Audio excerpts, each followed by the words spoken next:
Vraiment, je veux, au nom de toute l'Assemblée, vous souhaiter la bienvenue. Il y en a qui viennent moins souvent. J'espère que vous vous sentez comme chez vous. Est-ce qu'on peut juste donner une main de bienvenue à tous ceux qui sont là ce matin? On est honorés de votre visite. On est ravis de votre visite.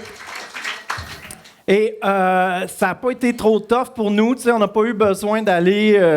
de sortir des murs de l'Église. Nous, on est confortables ici. Fait que, tout le mérite est à vous. C'est vous qui avez fait le chemin pour venir avec nous. Alors, franchement, bravo de votre courage, malgré les préjugés qu'il peut y avoir dans notre société.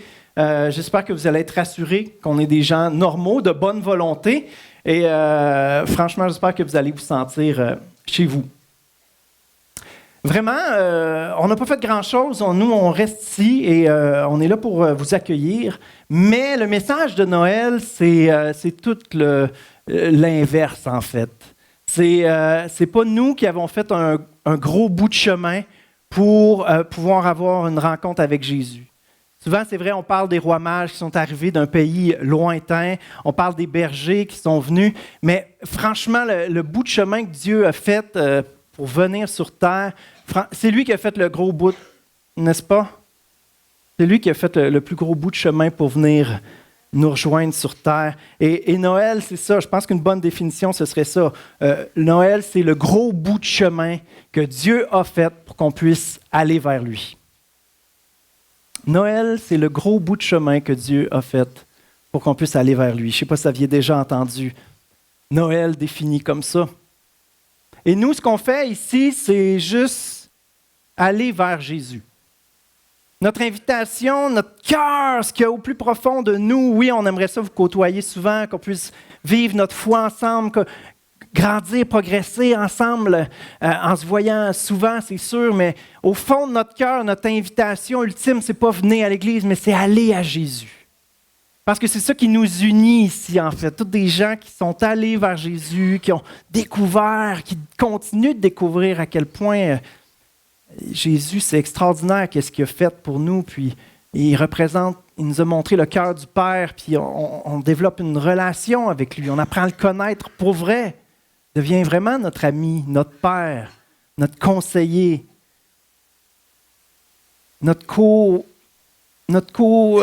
collabore pour la construction de notre vie, pour que notre vie soit une vie vraie, une vie riche, une vie pleine de sens, une vie qui fait une différence, une vie qui a une portée éternelle. C'est ce qu'on vit ensemble et on le vit 7 jours sur 7, puis on vient le célébrer ensemble les dimanches matins. Et il y a toutes sortes d'autres activités aussi pour effectivement célébrer ce que Dieu fait dans nos vies, pour continuer de progresser ensemble parce que toute l'éternité, on va continuer de découvrir à quel point Dieu est glorieux, ça nous dépasse, combien il est magnifique, il est parfait. Donc, ce qu'on dit à l'Église ici, c'est aller vers Jésus. C'est va vers Jésus. Puis en fait, nous aussi, on y va. Fait que viens vers Jésus avec moi, tu vas voir.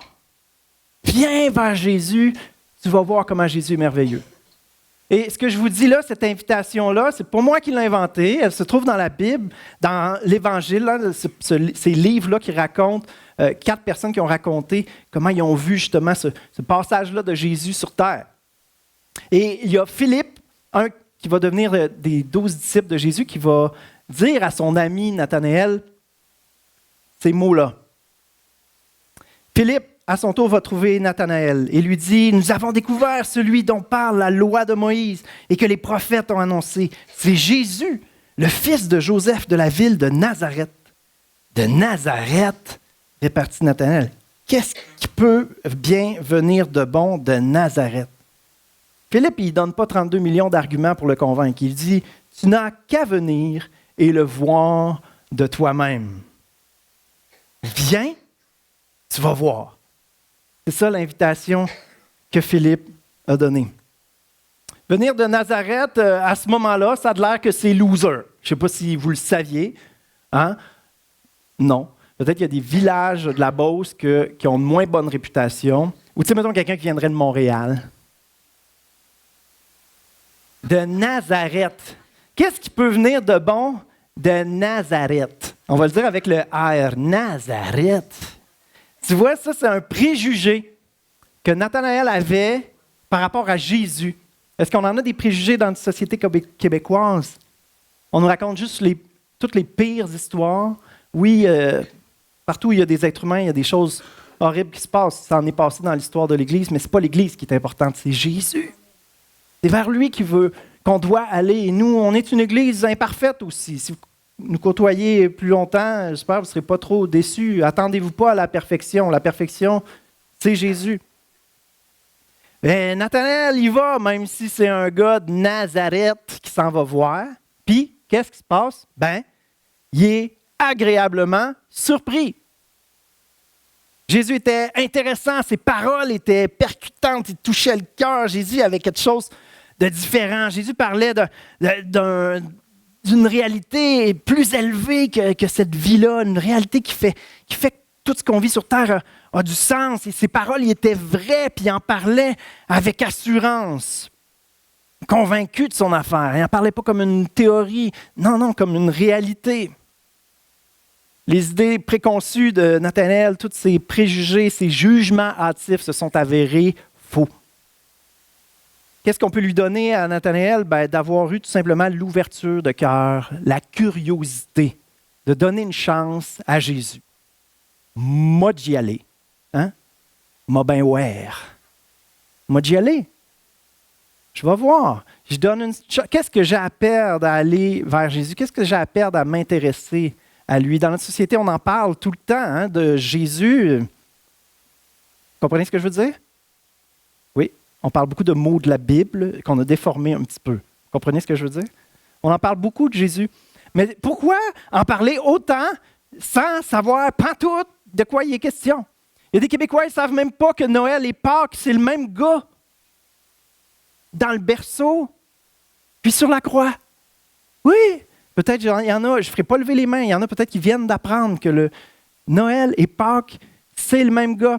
C'est notre visuel maintenant sur notre page de couverture. Jésus, la raison de cette saison. On connaît toute cette saison, le temps des fêtes, qui est merveilleux. Mais c'est quoi la raison de ça? Jésus, la raison de cette saison. Donc, c'est notre invitation. Viens à Jésus, tu vas voir. Allez vers Jésus. Jésus a fait sa part, il est venu, et là, nous, on a un petit bout de chemin à faire. Il faut faire notre part. Noël, c'est ça. C'est Dieu qui a fait un énorme bout de chemin, et on va développer là-dessus un énorme bout de chemin pour venir vers nous, pour que nous, on puisse y aller. Sans trop d'efforts. Quoique l'humilité pour l'être humain, souvent, c'est beaucoup d'efforts. N'est-ce pas? Moi, le premier, on a un conflit, aller demander pardon à la personne. Y en a-tu que ça leur fait mal des fois? Ce combat-là, c'est je suis contrarié. Moi, c'est ça mon expression.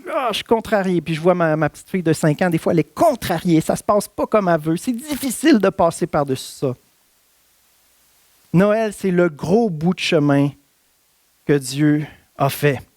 Et on va réfléchir un petit peu à ce chemin-là, qui est beaucoup plus que de l'Australie à ici, ou de prendre un Westphalia puis descendre toute la côte, puis se rendre jusqu'au fin fond du bout du Nicaragua, du Costa Rica, au bout de l'Amérique du Sud. Le chemin que Jésus a fait, c'est un chemin spirituel, un chemin invisible. Jésus a fait un chemin du haut vers le bas, on pourrait dire, de quelque chose de glorieux et puissant à quelque chose d'humble, modeste, vulnérable. Tout un chemin, tout un bout de chemin. Jésus est parti de très haut. C'est impossible de saisir la grandeur, l'infinie grandeur. On peut le deviner. Il y a de quoi s'émerveiller. C'est pour ça qu'on loue le Seigneur, parce que wow, c'est pas assez. Quand on commence à découvrir ça, on fait juste l'adorer, parce que wow, tu es tellement plus grand que tout ce que je peux comprendre. C'est ça l'adoration. On va lire dans Hébreux 1, versets 2 et 3. Autrefois, Dieu a parlé à nos ancêtres à maintes reprises et de plusieurs manières par les prophètes. Philippe avait fait allusion à ça aussi en parlant à son ami Nathanaël. Mais maintenant, à la fin des temps, Il nous a parlé par son Fils. C'est par lui que Dieu a créé l'univers. Il y a quelque chose, là, le Fils. Et c'est à lui qu'il a destiné la propriété de toute chose. Le Fils reflète la splendeur de la gloire divine. Il est la représentation exacte de ce que Dieu est et il soutient l'univers par sa parole puissante. Est-ce que vous saisissez un petit peu la puissance, la grandeur du Fils? Saisissez-vous un petit peu de quoi il est question, là? C'est pas n'importe qui. Tout a été créé par lui. Il soutient tout par sa parole. Ça, c'est la position. C'est qui Jésus est. C'est la position qu'il avait. Il était tranquille de même. Là, il était puissant au-dessus de tout, comme ça. Là. Rien ne peut l'ébranler, c'est la joie parfaite. OK, oui, puis ça l'attriste de voir des êtres humains faire tout le contraire, puis s'autodétruire, détruire les uns les autres. Mais en lui-même, il était en paix, il est heureux, là, tu sais. Il est tout puissant. Et là, il y a une idée folle qui vient dans la Trinité, parce que le Père, le Fils, le Saint-Esprit, ils se jasent, eux autres. Hein? Ils ont du fun ensemble, ils s'entre-aiment. C'est pour ça que Dieu est amour. Si Dieu était juste un, il ne pourrait pas être amour. Ça prend plus qu'une personne pour qu'il y ait de l'amour. Alors, le Père, le Fils, le Saint-Esprit font un brainstorm. Hein, on a envoyé les prophètes, ça donne les résultats que ça donne. Qu'est-ce qu'on pourrait bien faire pour que les êtres humains, on les aime, là, sont quand même magnifiques. Là. On les a créés avec cette liberté-là de nous choisir. Ils font pas mal trop souvent le contraire de ce qui serait l'idéal, de ce qu'on veut pour eux. Comment qu'on pourrait bien faire pour qu'ils comprennent qu'ils ont tout à gagner de vivre leur vie avec nous? Qu'est-ce qu'on pourrait bien faire pour qu'ils comprennent qu'on les aime, que ce qu'on veut pour eux, ce qu'on a dans le cœur, ça vaut la peine de le vivre avec nous? Qu'est-ce qu'on pourrait bien faire? Et là, Jésus, le message ne pourrait pas être plus clair si je leur montre en personne. C'est ça que je vais faire. Je vais devenir un homme. Un vrai de vrai, là. On m'a parlé leur langue. S'il avait été beauceron, il aurait parlé à le beauceron, la langue. Je vais dormir sur la tête, je vais ressentir leur douleur. Gardez bien ça, le créateur de l'univers qui va éternuer en respirant du brin de scie dans son atelier de charpentier. Ça va être pas pire. Ils s'imaginent ces choses-là, puis ils sont comme... Vraiment, c'est comme une idée folle, tu sais. Issue de quoi? Issue de l'amour fou de Dieu. Il y a une folie qui peut être bonne. Une exagération. Une folie. Je vais leur montrer de façon on ne peut plus claire. Je vais leur montrer humainement, concrètement, les deux pieds sur terre, comment on est.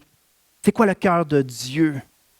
Qu'est-ce qu'on a dans les tripes? Comment ça s'exprime vraiment sur terre? Pareil comme eux vivent. On va leur montrer l'idéal. On va s'approcher d'eux. Philippiens 2, on va lire ce passage-là qui parle de ce voyage-là que Jésus a fait.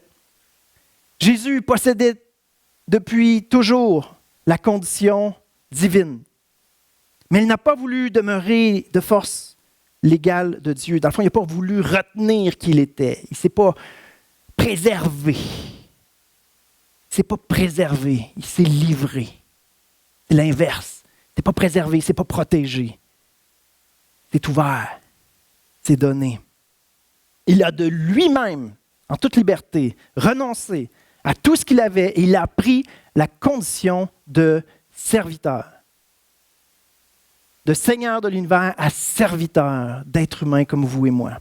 Il est devenu homme parmi les hommes. Il a été reconnu comme homme. Il a choisi de vivre dans l'humilité et s'est montré obéissant jusqu'à la mort sur une croix. Prenons justement, on a parlé, fait allusion à des prophètes qui en avaient parlé. Prenons un texte qui a été écrit 700 ans plus tôt par Ésaïe. Dans Ésaïe 9,5, on lit « Un enfant est né pour nous, un fils nous est donné. Il a reçu l'autorité d'un roi. On lui donne pour nom conseiller merveilleux, Dieu fort, Père pour toujours, Prince de la paix. Je vais faire un autre petit clin d'œil à la Trinité. Comment peut-il être Père et Prince? Comment peut-il être Père pour toujours et Prince de la paix? C'est parce que le Père, le Fils, le Saint-Esprit sont un. On l'appellera conseiller merveilleux, Dieu fort, Père pour toujours, Prince de la paix. Il a l'autorité d'un roi. Et je veux mettre l'accent sur le mot enfant. Homme avec homme. Il était homme avec les hommes. On le reconnaissait comme étant un homme normal, un être humain. Un enfant. Si on pousse la réflexion sur le fait qu'il a été un enfant, là, excusez-moi, ça va peut-être sonner irrespectueux. En termes religieux, on dirait irrévérencieux. Irrespectueux envers Dieu. De dire que Dieu a été un fœtus. Peut-être même à une cellule au début. Parenthèse. Vu que c'est le Saint-Esprit, Marie. Donc juste une cellule au début. Nous, c'est 2. Parce que j'ai le côté biologique là, dans le cœur. Mais Jésus, Dieu a été un fœtus. Il a flotté dans le liquide amniotique de Marie pendant 9 mois. La sainteté, même le maître de l'univers, la perfection totale, dormait dans un utérus, était alimenté par un cordon ombilical. Cette phrase-là, je l'ai écrite, puis j'ai de la misère à dealer avec tellement le contraste, tellement ça me dépasse complètement. Le créateur de la vie s'est soumis aux lois de sa propre création en se laissant créer un corps. Le créateur de la vie s'est soumis aux lois de sa propre création en prenant un corps, en devenant un vrai être humain. C'est fou! C'est lui qui a tout créé, puis après ça, il se dit « Ah ouais, je vais vivre ce processus-là. » C'est incroyable! Inconcevable! Puis en même temps, admirable! C'est fou! Dieu qui devient un bébé. Un bébé, qu'on dit. Dieu s'est fait donner des sourcils, des coudes, des orteils, 2 reins, 2 poumons, une rate, un système immunitaire. Dieu s'est fait en chair et en os. Il est venu sur terre, un enfant Dieu. Un enfant Dieu. Un enfant nous est né. On l'appellera Prince de la paix, Dieu fort. Dans une autre version, j'ai lu Dieu héros. J'aime tellement ça. Dieu héros, un enfant Dieu. Il est venu jusqu'à nous. Dieu avec nous. Dieu parmi nous. Même, il est venu dans ce qu'il y a de plus sombre, dans ce qu'il y a de plus modeste sur la terre. Il n'a pas fréquenté les palais de rois. Non, il est venu dans les déserts, dans les maisons de personnes qu'on considérait comme pécheurs. Il est allé vers les malades, les possédés même. Il était dans les rues.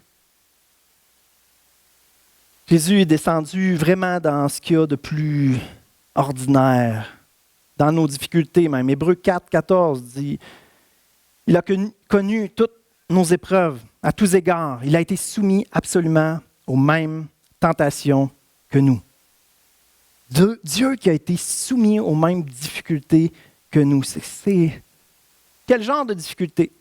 Bien, ça commence par naître dans une étable. Naître, déjà là, c'est tout un passage. On ne s'en souvient pas beaucoup, mais tous ceux qui ont accouché à des accouchements, ils passent d'un monde liquide à un monde... Tout d'un coup, il faut qu'ils respirent de l'air, à l'air libre. Un bébé, c'est tout un traumatisme, son passage. Il est né dans une famille très, très modeste et une famille qui se faisait certainement mépriser. Parce que madame était tombée enceinte avant le mariage. Hein? Aujourd'hui, ce n'est pas grave dans notre société, mais c'est l'idéal de Dieu pour l'être humain, qu'on fasse les choses dans l'ordre qu'il avait prévu. Et surtout dans la culture juive, eux autres, ils respectaient les règles à la lettre. Alors, c'était loin d'être l'idéal, c'était méprisable. Ensuite, on l'a vu tantôt, Il venait de où, petit gars? Là, gardez-vous. De Nazareth. Comme tout le monde, s'est fait changer sa couche. Il a appris à marcher. Il est tombé. Il s'est graffiné les coudes. Il a appris le métier. Le métier de charpentier, c'était un ouvrier ordinaire. Il est allé vers... il s'identifiait à ceux qui souffrent. Il est allé vers, justement, les gens rejetés, les gens malades. De réfléchir comme ça à l'humanité de Jésus, effectivement, ça sonne quasiment irrévérencieux, ça sonne irrespectueux. C'est comme un petit malaise quasiment. Mais c'est nécessaire. Si on n'est pas si on ne réfléchit pas à ça, si on n'assume pas ça, si on n'est pas d'accord avec ça, on n'acceptera pas que Dieu puisse venir chercher les êtres humains dans ces misères-là, dans ces horreurs-là. Parce que si on ne croit pas à ça, on ne croit pas Dieu capable de s'abaisser à ce niveau-là. De réaliser à quel point Jésus était humain, à quel point il était capable de tolérer, pas les horreurs, mais d'être en présence puis d'aller chercher, aller démontrer son amour à ce qu'il y a de plus bas, plus méprisable, à ce qu'il y a de plus ordinaire. Peut-être vous dites, moi, je ne suis pas méprisable, moi, je ne suis pas malade, je ne suis pas possédé, je ne suis pas un rejeté de la société, je suis quelqu'un d'ordinaire. Bien, Jésus est venu pour les gens ordinaires. Il est venu pour tout le monde. Il est venu pour ceux qui vont dire, viens et vois. OK, moi, y aller. Moi, d'y aller. Il est venu pour ceux qui ont eu le courage de s'intéresser à lui. Ça, je voulais saluer votre courage juste d'être venu à l'Église aujourd'hui. C'est ça, Jésus, c'est juste ça qu'il attend, des êtres humains qui s'intéressent un petit peu à lui, qui se disent, ouais, peut-être qu'il y a quelque chose qui pourrait être intéressant pour moi. Et là, comme plusieurs d'entre nous, on a été agréablement surpris. Jésus, il se soucie vraiment de nos difficultés, il est vraiment là où on est. Notre vie est ordinaire, il ne se passe pas grand-chose, ben Dieu s'en soucie pareil. Tu es découragé, tu penses que ta vie mène à rien, que tu n'as pas de talent. Non, Dieu, il croit encore, lui, à une vie qui a un sens, à une vie qui progresse. Tu réussis dans tout, mais tu te rends bien compte que ça donne quoi en bout de ligne? Hein? Ça donne quoi? Ben, Jésus, il veut venir dans cette vie-là puis te faire réaliser que les talents que tu as, puis tout ce que tu as, c'est lui qui te l'a donné. Puis là, tu te mets à le vivre avec lui, puis tu viens même à vouloir le faire partager aux autres. Tu réalises que Dieu prend plaisir en ça. Tu le vis avec lui, puis ta vie devient complètement différente. Il ne nous demande pas tous de devenir des vagabonds comme Jésus en sandales. De toute façon, il ferait fret l'hiver. Mais il y a une mission particulière pour chacun d'entre nous. Il veut faire partie de notre vie. Peu importe qui nous sommes, on est cher aux yeux du Créateur de l'univers. Et c'est ça le message déroutant de Noël. Créateur de l'univers qui vient parmi nous. Pourquoi il a fait ça? Qui d'entre nous aurait fait ça? Pas moi. Pourquoi il a fait ça? Je demanderai aux musiciens de s'approcher parce que je veux qu'on termine avec un temps de réflexion puis un temps de célébration peut-être à la fin. Puis je veux terminer avec une illustration très concrète pour nous aider à comprendre ce que Jésus a été prêt à faire pour nous. J'ai lu cette histoire-là dernièrement. C'est mon épouse qui l'a traduite d'un livre. C'est l'histoire d'une épouse qui a voulu aimer comme ça. Et c'est un chirurgien plastique, en fait, qui raconte l'histoire de cet homme, l'époux de cette femme, qui avait été brûlé et défiguré lors d'un incendie, alors qu'il tentait de sauver ses parents de leur maison en flammes. Mais il n'y est pas parvenu. Ils sont morts. Déçu de lui-même, il a interprété à tort sa douleur comme une punition de Dieu. Il était dégoûté de lui-même. Il laissait personne le regarder. mais il refusait toute aide pour que son visage soit restauré. Il le voyait comme « c'est ce que je mérite. J'ai échoué. » Il ne voulait plus regarder personne, il ne voulait que personne le regarde, ni même sa femme. C'est elle qui est donc allée voir un chirurgien plastique qui lui dit avec confiance, « Ne vous inquiétez pas, madame, je peux restaurer le visage de votre mari, je suis un professionnel. » Mais la femme savait très bien que son mari refuserait toute aide. Alors, pourquoi est-ce qu'elle est allée voir ce chirurgien plastique? Elle lui a dit, « Je voudrais, s'il vous plaît, que vous défiguriez mon visage, pour que je puisse être comme lui. Si je peux partager sa souffrance, peut-être qu'il me laissera revenir dans sa vie. » Le chirurgien était sous le choc. Il a refusé sa demande, mais a été tellement touché par son amour qu'il a demandé à lui-même d'aller parler avec son mari. Rendu à la maison, il cogne à la porte de sa chambre et il l'appelle de vive voix. « Je suis chirurgien plastique, monsieur, je peux restaurer votre visage. S'il vous plaît, ouvrez-moi. » Mais encore une fois, pas de réponse. Parlant toujours à travers la porte, le chirurgien raconta à l'homme la proposition de sa femme. « Monsieur, votre femme veut que je la défigure pour que son visage soit comme le vôtre, dans l'espoir que vous la laissiez revenir dans votre vie. Elle vous aime à ce point-là. » Il y eut un bref moment de silence, et puis, tout doucement, la poignée de porte commença à tourner. Pourquoi est-ce que Jésus a voulu faire ça? Diapo 11, pour qu'on comprenne à quel point il nous aime.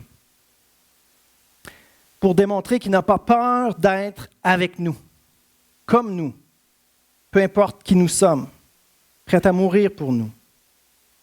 Comme cette femme l'a dit, il a été prêt à tout faire pour qu'on accepte de revenir dans sa vie. Il a tout fait pour qu'on accepte de le laisser revenir dans notre vie. Ce qu'on croit ici, c'est que Dieu nous a créés pour lui, pour qu'on soit en relation avec lui. Et que c'est lui qui peut mener à bien notre vie. Il nous aime d'un amour parfait.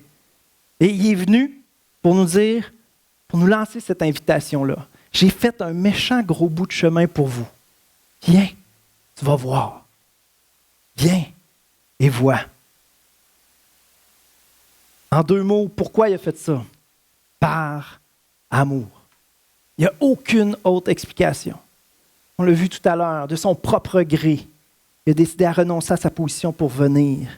De son propre gré, librement, sans aucune raison qui fait du sens, autre que de nous aimer. Finalement, l'épouse ne l'a pas fait, mais lui l'a fait. Lui s'est défiguré. Lui a pris une condition d'homme, même si les hommes, les femmes, on est brisés, misérables sur cette terre. Il est venu véritablement parmi nous. Il a fait un grand bout de chemin pour qu'on ait un petit bout de chemin à faire.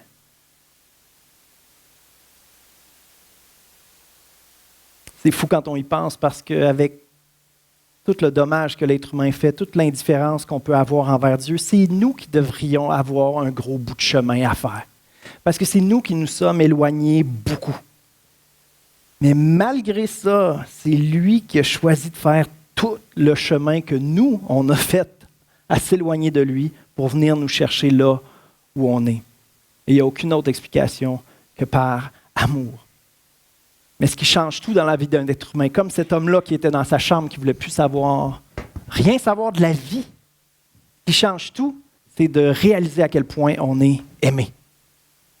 Ce qui change tout, c'est de réaliser à quel point on est aimé.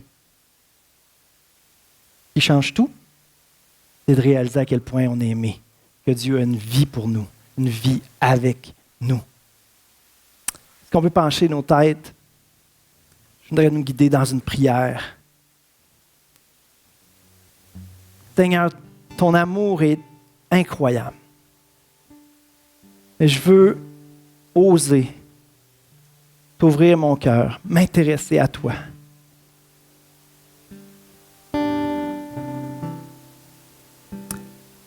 Alléluia. Je te prie, Seigneur, par ton esprit, toi qui es vivant, ô Dieu. Ce n'est pas un Dieu théorique, un Dieu dans les livres. Tu es un Dieu vivant qui veut toucher les cœurs aujourd'hui. Et Seigneur, toute l'assemblée ensemble, on te prie, Seigneur, que ceux qui ne te connaissent pas, que par ton esprit, tu viennes renverser les cœurs par une révélation de ton amour. Non pas juste une petite conviction intellectuelle ou juste d'être touché dans nos émotions, mais véritablement être touché au fond des tripes par ton amour, toi qui nous aimes parfaitement. Peu importe où on en est rendu, toi tu veux remplir notre vie et commencer une œuvre de restauration, de transformation. Je te prie, Seigneur, que ce miracle-là puisse commencer dans les cœurs maintenant, ô Dieu. Et nous, chrétiens, souvent, Seigneur, on s'est laissé toucher. Après ça, on néglige de te laisser œuvrer dans nos vies. Je te prie, Seigneur, pour une fraîche révélation de ton amour qui réenclenche, Seigneur, une transformation glorieuse. Une chirurgie du cœur, Seigneur. Une restauration du cœur, des émotions, de la façon de voir la vie comme toi, Jésus. Toi, Jésus, qui as cru, Seigneur, en la dignité qui pouvait être restaurée de chaque personne, même si elle était rejetée. Toi qui as cru, Seigneur, que chaque personne, même si elle se dévalorisait, pouvait recevoir l'estime du Créateur de l'univers et être restaurée, être transformée et recommencer à gagner confiance et vivre une vie qui a du sens, Seigneur. Tu as voulu que chaque personne ouvre la porte de sa chambre pour que la vie, l'amour puisse rentrer à nouveau et donner un nouvel élan, Seigneur. Alléluia, pour une nouvelle vie. Merci, Jésus. Fais ce miracle-là dans les cœurs. Alléluia. Merci pour ton amour, ô Dieu. Si vous voulez accueillir cet amour-là, faites juste ouvrir les bras comme ça, puis dites merci. Merci. Je reçois ton amour. Je vous dis, c'est pas quelque chose juste de théorique, c'est pas quelque chose juste d'émotionnel. Mais on a besoin de la théorie souvent pour être convaincu. Et quand cet amour-là entre en nous, oui, il y a quelque chose d'émotionnel. Tu ne peux pas tomber en amour sans être touché dans tes émotions. Et cet amour infini de Dieu stimule, réveille en nous un amour pour lui. Alléluia. Seigneur, on veut plonger dans ton amour, être ressourcé par ton amour. Touche les cœurs, Seigneur.